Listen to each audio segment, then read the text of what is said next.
Hello everyone, এই ভিডিওতে তোমরা দেখবে কিভাবে বিপরীত ত্রিকোণমিতিক ফাংশনের ডোমেইন এবং রেঞ্জ বের করা হয়। তো এই ভিডিওটাতে আমি সাইন ইনভার্স এক্স এবং যে কজ ইনভার্স এক্স এদের ডোমেইন এবং রেঞ্জ বের করা দেখাবো। এর পরবর্তী ভিডিও যেগুলো আসবে সেগুলোতে বাদবাকি বিপরীত ত্রিকোণমিতিক যে ফাংশন আছে সেগুলোর ডোমেইন এবং রেঞ্জ বের করা দেখাবো। তো তার আগে একটা বিষয় তোমাদের জানা দরকার যে ফাংশন জিনিসটা কি।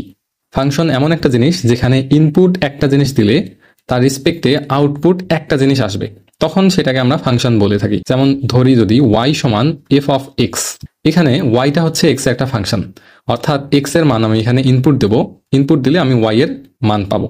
তো ভিন্ন ভিন্ন মান দিলে ওয়াই এরও ভিন্ন ভিন্ন মান আমি পাবো। কিন্তু যদি এরকম হয় যে এক্স এর মান আমি একটা ইনপুট দিলাম, সেক্ষেত্রে ওয়াই এর আমি একাধিক মান পেলাম, তখন কিন্তু সেটাকে আমরা ফাংশন বলবো না। আশা করি বুঝতে পারছো। তো এই যে বিপরীত ত্রিকোণমিতিক যে ফাংশনগুলো দেয়া আছে, এগুলোর কিন্তু এক্স এর মান একটা দিলে ওয়াই এর মান একাধিক আসতে পারে, একাধিক আসেও। যেমন যদি ধরে নাও এরকম যে sign inverse half, sign inverse half এটা একটা কোণ, এটা একটা অ্যাঙ্গেল। এই অ্যাঙ্গেলটার ভ্যালু অনেক কিছুই হওয়া সম্ভব। 30 ডিগ্রি হওয়া সম্ভব, তারপরে 150 ডিগ্রি হওয়া সম্ভব, 390 ডিগ্রি হওয়া সম্ভব। কেন? কারণ সাইন 30 ডিগ্রির ভ্যালু কত? হাফ। তোমরা বের করে দেখবা যে সাইন 150 ডিগ্রির ভ্যালুও হাফ, আবার সাইন 390 এর ভ্যালুও কিন্তু হাফ। তো দেখো এই যে হাফ আমি ইনপুট দিলাম, বাট সেই অনুযায়ী ওয়াই এর ভ্যালু কত কত পেলাম আমি? 30 পেলাম, 150 পেলাম, আবার 390ও পেলাম। তাহলে কি এই জিনিসটাকে ফাংশন বলা ঠিক আছে? সাইন ইনভার্স এক্স কে কি আমি ফাংশন বলতে পারি? না, কারণ আমরা একটু আগেই দেখলাম যে এক্স এর একটা ভ্যালুর জন্য যদি ওয়াই এর একটা ভ্যালু পাওয়া যায় তখন সেটাকে আমরা ফাংশন বলি। যদি একাধিক ভ্যালু আসে তখন সেটাকে আমরা ফাংশন বলবো না। যেহেতু এখানে একাধিক ভ্যালু চলে আসছে, আমরা এই জিনিসটাকে এভাবে ধরতে পারি যে ওয়াই সমান সাইন ইনভার্স এক্স। তাহলে এক্স এর ভ্যালু আমি শুধু একটা ইনপুট দিলাম, সেটা কত? সেটা হলো হাফ। বাট তার রেসপেক্টে আমি ওয়াই এর ভ্যালু কিন্তু অনেকগুলো পেলাম, যেমন 30 পেয়েছি, 150 পেয়েছি, 390 পেয়েছি। এরপরে কিন্তু আরও এভাবে চলতেই থাকবে। তাহলে এটাকে কি ফাংশন বলা যাবে? যাবে না। HSC higher math second paper বইয়ে তোমাদের যে একটা অধ্যায় আছে বিপরীত ত্রিকোণমিতিক ফাংশন, সেখানে কিন্তু অধ্যায়ের নামেই বলা আছে যে বিপরীত ত্রিকোণমিতিক ফাংশন। তাহলে এদেরকে কেন ফাংশন বলা হলো? এরা তো আসলে ফাংশনের মতো না, ফাংশনের মতো কাজ করে না। কারণ এক্স এর একটা ভ্যালু দিলাম, ওয়াই এর অনেকগুলো ভ্যালু পেলাম, তাহলে এটাকে তো ফাংশন বলা যাচ্ছে না। কিন্তু তোমাদের অধ্যায়ের নামই কি দিয়ে দিছে? বিপরীত ত্রিকোণমিতিক ফাংশন। অবশ্যই এর পেছনে একটা কারণ আছে। Sign inverse x, cos inverse x, tan inverse x, তো এরকম যে বিপরীত ত্রিকোণমিতিক ফাংশন আছে সেগুলোকে কেন ফাংশন বলা হয় সেটা আসলে আমরা একটু জেনে নিই। তো এদেরকে একটা নির্দিষ্ট লিমিটের মধ্যে ফাংশন বলা হয়। এটা গ্রাফিক্যালি তোমরা যদি একটু দেখো তাহলে খুব ভালোভাবে বুঝতে পারবে। এটা হচ্ছে এক্স অক্ষ, এটা হচ্ছে ওয়াই অক্ষ। তো আমি প্রথমে ধরে নেই ওয়াই সমান সাইন এক্স। এটা একটা সাইন এক্স, এটা কি? একটা ত্রিকোণমিতিক অনুপাত। তো প্রথমে আমরা দেখব এটা কি ফাংশন কিনা।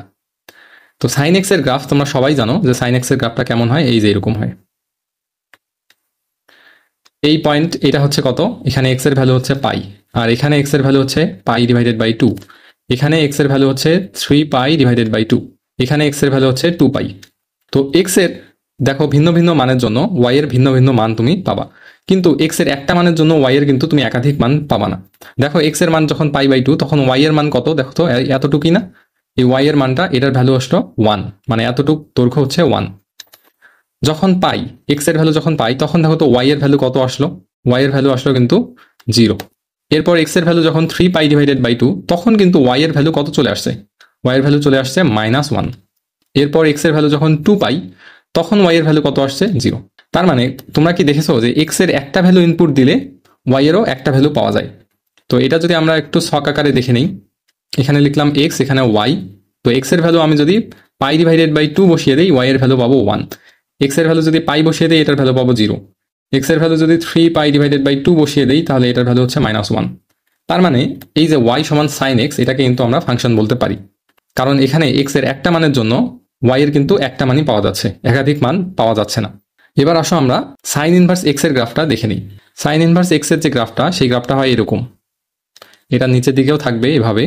তো এটা হচ্ছে এক্স অক্ষ আর এটা হচ্ছে ওয়াই অক্ষ যদি ধরে নিই, তাহলে y সমান সাইন ইনভার্স এক্স, এইটার যে গ্রাফটা হবে সেই গ্রাফটা হলো এই যে এইটা। এখন দেখো তো এক্স এর যদি আমি একটা মান নেই, ধরে নাও এক্স এর মান আমি কত নিলাম? হাফ। এই হাফ যদি আমি এখানে বসিয়ে দিই, অর্থাৎ এই পর্যন্ত কিন্তু 1, হ্যাঁ এতটুকু কিন্তু 1। এই যে এতটুক দৈর্ঘ্য, এই দৈর্ঘ্যটুকু হচ্ছে 1। তো এর অর্ধেক যদি আমি নেই, অর্থাৎ হাফ, তাহলে হাফের মধ্যে আমি যদি ওয়াই অক্ষের সমান্তরাল একটা রেখা টানি, তাহলে ব্যাপারটা কেমন হবে দেখতে। তাহলে এই যে এই রেখাটা টানলাম, এই রেখাটা হচ্ছে ওয়াই অক্ষের সমান্তরাল একটা রেখা। তাহলে দেখো তো এক্স এর মান যদি আমি হাফ হয়, তো এই রেখাটা আবার নিচের দিকেও থাকবে, শুধু উপরের দিকেই না, এটা নিচের দিকেও থাকবে। তো এই যে রেখাটা টানলাম, এই রেখাটা এই কার্ভটাকে কতগুলো বিন্দুতে সেট করছে দেখো তো। এই যে এই বিন্দুতে সেট করছে, এখানে সেট করছে, এখানে সেট করছে, এখানে সেট করছে, আবার দেখো নিচেও কিন্তু সেট করছে। তার মানে এক্স এর মান যদি হাফ হয়, এই যে দেখো এখানে হাফ বসিয়ে দিলাম, তাহলে এক্স সমান সমান হাফ। আমি যদি এই সরলরেখাটা এখানে এঁকে নেই, সেটা হচ্ছে এই সরলরেখা, তাহলে এই সরলরেখাটা কিন্তু অনেকগুলো বিন্দুতে সেট করে, অর্থাৎ এক্স এর মান হাফ বসালে আমি সেই অনুযায়ী ওয়াই এর মান কিন্তু অনেকগুলা পাই। তো এজন্য এটাকে কিন্তু আমরা ফাংশন বলবো না, তার কারণ এক্স এর একটা মানের জন্য আমরা ওয়াই এর অনেকগুলা মান পেলাম। তাহলে আমরা যদি একটা নির্দিষ্ট লিমিট ফিক্সড করে নেই যে এই লিমিটের মধ্যে এই জিনিসটাকে ফাংশন বলবো, তাহলে ব্যাপারটা কেমন হবে, আমরা এই গ্রাফটাকে কাট করে দেব। এই যে আমরা দেখো এই যে এখান থেকে এতটুকু অংশকে আমি বাদ দেব, আবার নিচের এই অংশটুকুকে যদি বাদ দেই, তাহলে যে জিনিসটা থাকবে সেটা হলো দেখতে এরকম হবে। দেখো এখানে তাকাও, এখানে কিন্তু আমি শুধুমাত্র এই জিনিসটা আঁকাবো, হ্যাঁ। তাহলে ব্যাপারটা কেমন হবে দেখতে। গ্রাফটা কিন্তু ছিল এরকম, হ্যাঁ, গ্রাফটা ছিল এই যে এরকম। বাট আমি কি করলাম, আমি এই যে উপরের যে অংশটুকু, এই অংশটুকুকে এখান থেকে কাট করলাম, আর নিচের এই অংশটুকুকে এখান থেকে কাট করলাম। এখন উপরের এই অংশটুকু আমি মিশিয়ে দেবো, এরপর নিচের অংশটুকুও মিশিয়ে দেবো। তাহলে যে অংশটুকু থাকবে সেটা শুধু এতটুকু না, হ্যাঁ। এটাই তো সাইন ইনভার্স এক্স এর গ্রাফ ছিল। সেখান থেকে আমি কি করলাম, গ্রাফটাকে উপরের দিক থেকেও কেটে ফেলছি, নিচের দিক থেকেও কেটে ফেলছি। তাহলে এটাকে যদি এক্স হয়, এটা যদি ওয়াই হয়, তাহলে দেখো তো এক্স এর যদি একটা ভ্যালু আমি বসাই, তাহলে ওয়াই এর কয়টা মান পাচ্ছি, দেখো তো একটা মানই শুধু পাচ্ছি না। এইখানে এক্স এর ভ্যালু যদি এই মানটা হয়, এটার জন্য আমি ওয়াই এর ভ্যালু কয়টা পাবো, একটা পাবো। ঠিক একইভাবে এই পাশে যদি আমি এক্স এর একটা ভ্যালু নেই, তার জন্য ওয়াই এর ভ্যালু আমি কয়টা পাবো, একটাই পাবো। যদি নিচের অংশটুকু এভাবে থাকতো, তাহলে কিন্তু এক্স এর এই এতটুক মানের জন্য, এই মানটার জন্য আমি ওয়াই এর ভ্যালু কিন্তু অনেকগুলো পেতাম, হ্যাঁ। এইখানে একটা পেতাম, এইখানে একটা পেতাম, কিন্তু আমি কি করলাম, আমি এই অংশটুকুকে মিশিয়ে দিয়েছি। তাহলে এক্স এর একটা ভ্যালুর জন্য ওয়াই এর কিন্তু একটা ভ্যালুই আমি পাচ্ছি। তখন কিন্তু আমি এই জিনিসটাকে খুব সহজেই ফাংশন বলতেই পারি, হ্যাঁ, নির্দ্বিধায় ফাংশন বলাই যেতে পারে। তার কারণ এক্স এর একটা ভ্যালুর জন্য ওয়াই এর একটা ভ্যালুই পাওয়া যায়। তো এজন্যই বলা হয় যে বিপরীত ত্রিকোণমিতিক ফাংশন আসলে এটা একটা লিমিটের ভেতর, একটা রেঞ্জের ভেতর, এর বাইরে এটাকে ফাংশন বলা যায় না। তো আসো আমরা সেই রেঞ্জটাই জেনে নিই, বা এটার লিমিটটা জেনে নিই, যে কতর মধ্যে থাকলে এটাকে ফাংশন বলা যায়। তো তোমরা জানো যে 9-10-এ তোমরা পড়ে আসছো এরকম, যে সাইন 0 ডিগ্রির ভ্যালু কত, 0, আর সাইন 90 ডিগ্রির ভ্যালু কত, সেটার ভ্যালু হচ্ছে 1। তো সাইনের কিন্তু সর্বোচ্চ মান কত হয়, 1ই পসিবল, 1-এর থেকে কিন্তু বেশি হওয়া পসিবল না। তার মানে এই যে 1, এই 1টা কিন্তু এই এক্স এর ভ্যালু। ব্যাপারটা কেমন, আমরা যদি ধরে নিই এরকম যে সাইন থেটা সমান হচ্ছে এক্স, এটাকে এভাবে লেখা যায় না, থেটা সমান সাইন ইনভার্স এক্স।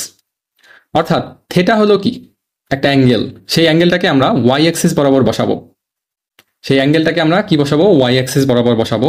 এবং এই যে এক্স, এই এক্সটা হলো অনুপাতের ভ্যালু। সাইন থেটা এটা কি, একটা ত্রিকোণমিতিক অনুপাত, সেই অনুপাতটার ভ্যালু হচ্ছে এক্স। তো এই এক্সটাকে আমরা এক্স অক্ষ বরাবর বসাবো, আর থেটাটাকে বসাবো ওয়াই অক্ষ বরাবর। অর্থাৎ এখান থেকে দেখো এই যে সাইন ইনভার্স এক্স বসিয়েছি, এই এক্সটা হলো যে অনুপাতের ভ্যালু, সেই অনুপাতের ভ্যালুটা এই বরাবর বসবে। তো এই ভ্যালুটা সর্বোচ্চ কত হতে পারে, আমরা একটু আগে দেখলাম, সেটা হতে পারে 1। তাহলে 1 কখন হয়, থেটার ভ্যালু 90 ডিগ্রি হলেই 1 হয়। তার মানে আমি বলতেই পারি যে এই যে এই পয়েন্ট, এতটুক পয়েন্ট, এই পয়েন্টে ভুজের ভ্যালু কত, সেটা হলো 1। আর কোটির ভ্যালু অর্থাৎ ওয়াই এর ভ্যালু সেটা কত হবে, সেটা হবে π/2। এই পয়েন্টটা কি আমি বের করতে পারবো না, হ্যাঁ, এটাও বের করতে পারবো। দেখো এখানে ভুজের ভ্যালু কত, এক্স এর ভ্যালু কত, এই পাশে যদি এতটুক যদি 1 হয়, এতটুক যদি 1 হয়, তাহলে এতটুক হবে -1। তার মানে এর ভুজ হবে -1। এর কোটি তাহলে কত হবে, আমরা দেখতেই পাচ্ছি উপরের দিকে এতটুক, এই যে এতটুক দূরত্ব, সেটা কত, সেটা হলো π/2। ঠিক নিচেও তো এতটুক দূরত্ব, অর্থাৎ সেটা হবে -π/2। আশা করি তোমরা বুঝতে পারছো। তাহলে এখান থেকেই কিন্তু আমি ডোমেইন এবং রেঞ্জটা বের করে ফেলছি। আচ্ছা, ডোমেইন বলতে বোঝাচ্ছে যেটা আমি ইনপুট দেব সেটা হলো ডোমেইন, আর ইনপুট দিলে যেটা আউটপুট আসে সেটাকে বলা হয় রেঞ্জ। তাহলে আমি যদি এখানে ডোমেইনটা বের করতে চাই, ডোমেইন সেটা কত আসবে, তাহলে এক্স অক্ষ বরাবর আমি কত থেকে কত বসিয়েছি, দেখো তো -1 থেকে +1, তার মানে ডোমেইনের যে ভ্যালুটা সেটা হবে -1 থেকে +1 পর্যন্ত, অর্থাৎ -1ও ইনক্লুড থাকবে, +1ও ইনক্লুড থাকবে, এর মাঝখানের যে ভ্যালুগুলো সেগুলোও ইনক্লুড থাকবে।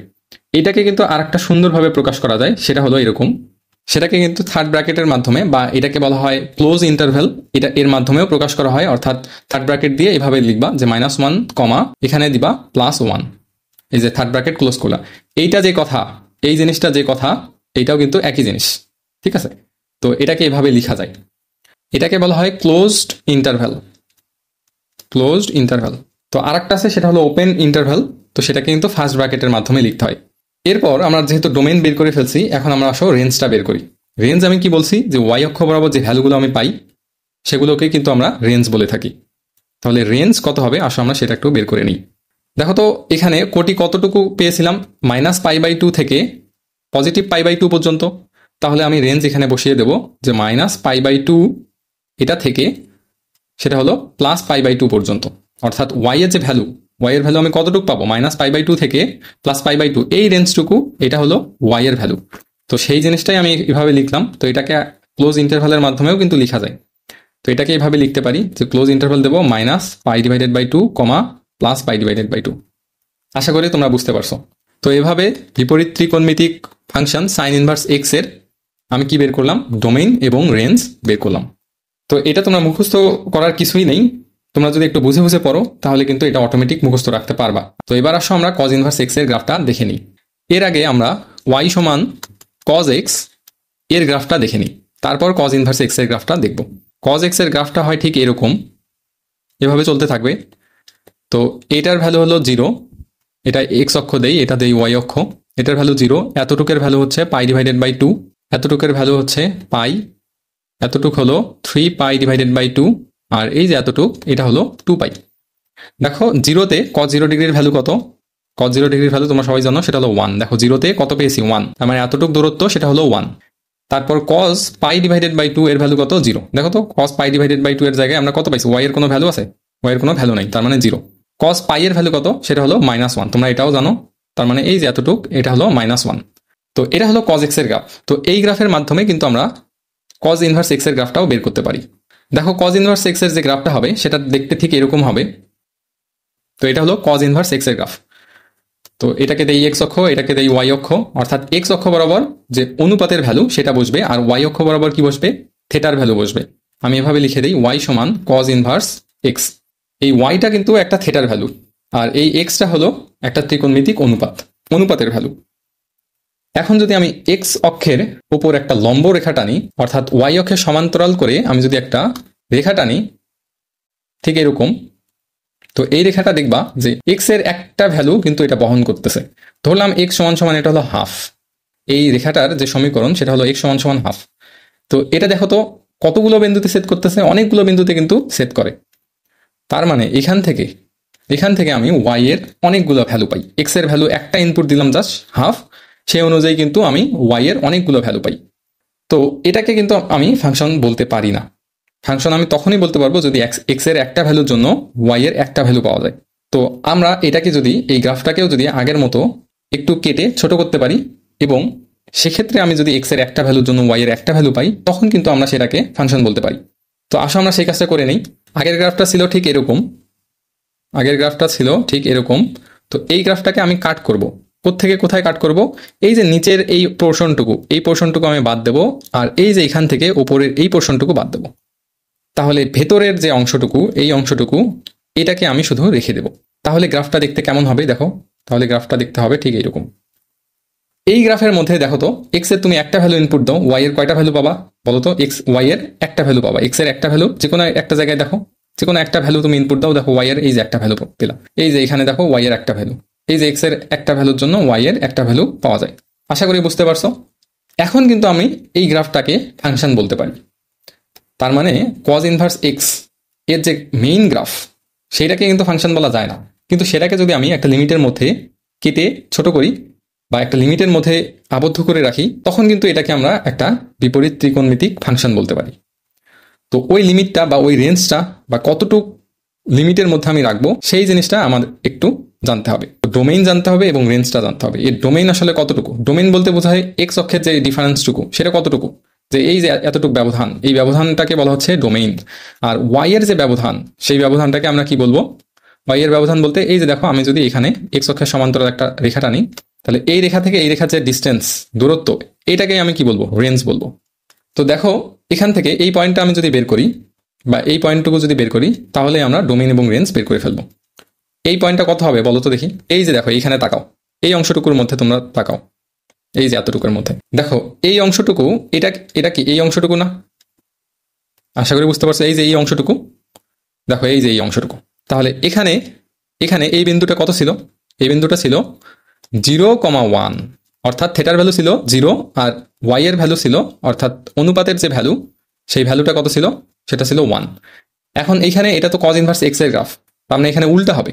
প্রথমে কি বসছিল, প্রথমে বসছিল হলো থেটার ভ্যালু, অর্থাৎ ভুজের জায়গায় থেটার ভ্যালু। এখন এটা কোথায় চলে যাবে, কোটিতে চলে যাবে। অর্থাৎ এই যে এক্স এর ভ্যালু, এতটুকু ভ্যালু কত, এতটুকু হলো 1, এতটুকু হলো 1। এই 1 ভ্যালু যদি আমি ইনপুট দেই, তাহলে আউটপুট হিসেবে কত পাবো, আউটপুট হিসেবে পাবো 0 ডিগ্রি। তাহলে এই বিন্দুটা হবে 1,0 ডিগ্রি, অথবা আমি এভাবে লিখতে পারি 1,0 রেডিয়ান, 1,0। আর এই পয়েন্টটা তোমরা বের করতে পারবা না। দেখো তো এই যে এই অংশটুকু, এই অংশটুকুই কি এই পয়েন্ট না? হ্যাঁ, এই যে এই অংশটুকু, সেটাই তো এই পয়েন্টটা। তাহলে এই পয়েন্টটার মধ্যে দেখো তো এক্স কতটুকু, এই দূরত্বটুকু কত, এতটুকু যদি 1 হয়ে থাকে, তাহলে এটা হবে কি -1। তার মানে এর ভুজ কিন্তু আমি পেয়ে গেছি, সেটা হলো -1। কোটি কতটুকু হবে, এই যে এতটুকু কোটি, তাহলে সেটা কিন্তু কত, -1 কখন হয়, সেটা হলো পাই এর জন্য -1 হয়। কজ পাই এর ভ্যালু কত, -1। তার মানে আমি এটাকে এভাবে লিখতে পারি যে কজ ইনভার্স -1 সমান সমান হলো পাই। তাহলে -1 এর জন্য আমি কতটুকু ভ্যালু পেলাম, সেটা হলো পাই পেলাম। আর এই যে এই অংশটুকু, এটা এই বিন্দুটা আমি যদি বের করতে চাই, সেটা কত হবে, সেটা হলো 0,π/2। তো আশা করি তোমরা বুঝতে পারছো। এখন কিন্তু আমরা সহজেই ডোমেইন এবং রেঞ্জটা বসিয়ে দিতে পারি। তো এটা মুখস্থ করার কিছুই নেই, তোমরা একটু বুঝে বুঝে পড়বা, তাহলে দেখবা যে তোমাদের এটা আর মুখস্থ করা লাগবে না। তো ডোমেইন কত হবে, ডোমেইন হবে -1 থেকে +1 পর্যন্ত, অর্থাৎ সাইন ইনভার্সের ডোমেইন এবং কজ ইনভার্সের ডোমেইন কি হবে, সেম হবে। তাহলে আমি এখানে লিখতে পারি যে এক্স এর যে ব্যবধি বা ইন্টারভ্যাল, সেটা কতটুকু হবে, -1 থেকে বড় অথবা সমান এবং +1 থেকে ছোট অথবা সমান। তার মানে এটাকে আমরা এইভাবেও লিখতে পারি, থার্ড ব্র্যাকেটের মাধ্যমে, ক্লোজড ইন্টারভ্যালের মাধ্যমে লিখতে পারি, সেটা হলো -1,1। তো এটা হলো তার ডোমেইন। এবং রেঞ্জটা কত হতে পারে, রেঞ্জটা হলো কোটির ডিফারেন্সটুকু আমি নেব। হ্যাঁ, এই 0 ডিগ্রি থেকে পাই, এইটার যে ব্যবধি, এই ব্যবধিটাই হচ্ছে তোমার কি রেঞ্জ। তাহলে আমি এখানে লিখতে পারি রেঞ্জ, সেটা কত হবে, কত থেকে কত, তার মানে এটাকে আমি লিখতে পারি 0 থেকে বড় অথবা সমান এবং পাই থেকে ছোট অথবা সমান। তো এটাকে আমরা ক্লোজ ইন্টারভ্যালের মাধ্যমেও লিখতে পারি, সেটা হলো 0,π, থার্ড ব্র্যাকেট দেবো 0,π। তো আশা করি তোমরা বুঝতে পারছো। তাহলে আমরা একটু সামারাইজ করি। সাইন ইনভার্স এক্স, এটাকে ফাংশন বলা হবে তখনই যদি এটার গ্রাফটা ঠিক এরকম হয়। হ্যাঁ, তো এই এতটুক গ্রাফটাকে আমরা বলতে পারি ফাংশন, ঠিক আছে। তো এখানে আমি যে ডোমেইনটা পেলাম সেটা কত, সেটা হলো -1 থেকে +1 পর্যন্ত। আর রেঞ্জটা যেটা পেলাম সেটা হলো -π/2 থেকে +π/2, ঠিক আছে। এই থার্ড ব্র্যাকেটের মাধ্যমে বোঝায় যে -π/2 +π/2 দুইটাই ইনক্লুড থাকবে। তো এটাকে বলা হয় ক্লোজড ইন্টারভ্যাল। যদি এরকম থাকতো যে ওপেন ইন্টারভ্যাল দিয়ে আমি দেখালাম যে -1,1, এটার মানে বোঝায় যে আমি যদি সংখ্যা রেখার মাধ্যমে দেখি, এটা হলো 0, এটা হলো 1, এটা হলো এই পাশে -1, এই পাশে -2, এই পাশে মনে করো +2। যদি এরকম থাকে, এই যে 1, -1 এবং এই যে +1, এই দুইটা ইনক্লুড হবে না, এইটা ইনক্লুড হবে না। এর ভেতরে যতটুকু ভ্যালু আছে সেই ভ্যালুগুলো ইনক্লুড হবে। আর ক্লোজড ইন্টারভ্যালের মাধ্যমে বোঝায় যে -1ও ইনক্লুড হবে, +1ও ইনক্লুড হবে। আশা করি বুঝতে পারছো। আর কজ ইনভার্স এক্স, এটাকে ফাংশন বলবো তখনই যদি এটার গ্রাফটা ঠিক এরকম হয়, অর্থাৎ এখানে যে ডোমেইন, সেই ডোমেইনটা হবে -1 থেকে +1 পর্যন্ত এবং যে রেঞ্জটা সেটা হবে 0 থেকে পাই পর্যন্ত। যদি এই ব্যবধিতে এটা থাকে তখন এটাকে ফাংশন বলা যাবে, আদারওয়াইজ বলা যাবে না। তো আশা করি তোমরা বুঝতে পারছো। পরের ভিডিওতে আমরা ট্যান ইনভার্স এক্স এবং কট ইনভার্স এক্স, এটার যে ডোমেইন এবং রেঞ্জ সেটা বের করা দেখবো।